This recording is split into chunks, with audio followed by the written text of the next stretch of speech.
ಇವತ್ತು ನಮ್ಮ ಪಕ್ಷದ ಕೆಲವು ಹಿರಿಯ ನಾಯಕರುಗಳನ್ನ ಕರೆದು ಪಕ್ಷದ ಸಂಘಟನೆ ಬಗ್ಗೆ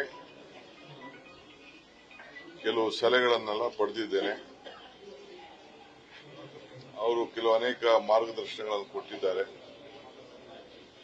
ನಮ್ಮ ಬೇಸಿಕ್ ಪಾರ್ಟಿ ಐಡಿಯಾಲಜಿ ಏನಿದೆ, ಐಡಿಯಾಲಜಿ ಮೇಲೆ ಯಾವ ಕಾರಣಕ್ಕೂ ನಾವು ಬಿಡಬಾರದು ಅನ್ನೋದು ಎಲ್ಲ ಕೂಡ ಅವರು ಸಲಹೆನ ಕೊಟ್ಟಿದ್ದಾರೆ. ಸೊ ನಮ್ಮ grass root cadre base party ಅದಕ್ಕೆ ಯಾವ ರೀತಿ ರೂಪಿಸಬೇಕು ಅನ್ನೋದು ಕೂಡ ಅವರೆಲ್ಲ ಸಲಹೆ ಕೊಟ್ಟಿದ್ದಾರೆ. ಎರಡನೇದು, ಈಗ ಆದ್ಮೇಲೆ ಚೇರ್ಮನ್ಸ್ ಕರೆದಿದ್ದೀನಿ.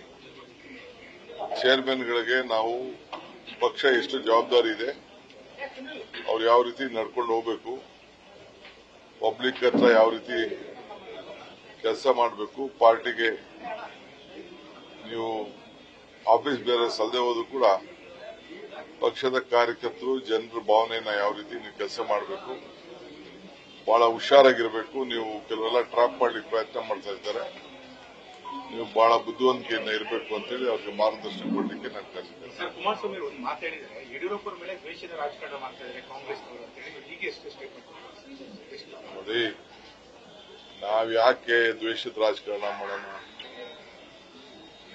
ನಮ್ಗೇಂತ ಅವಶ್ಯಕತೆ ಏನಿದೆ?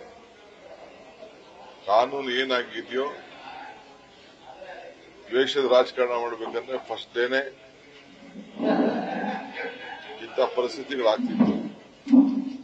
ಇನ್ವೆಸ್ಟಿಗೇಷನ್ ಮಾಡಿದ್ದಾರೆ, ಕಾನೂನು ಏನ್ ಪ್ರಕಾರ ಆಗಿದೆಯಾ ಅದು ನನಗೂ ಕಂಪ್ಲೀಟ್ ವಿಚಾರ ಗೊತ್ತಿಲ್ಲ. ಮಾಧ್ಯಮದಲ್ಲಿ ಎಷ್ಟು ಬೇಕೋ ಅಷ್ಟು ತಿಳ್ಕೊಂಡು ನಾವು ಇಂಟರ್ಫಿಯರ್ ಹಾಕಿ ಹೋಗಲ್ಲ.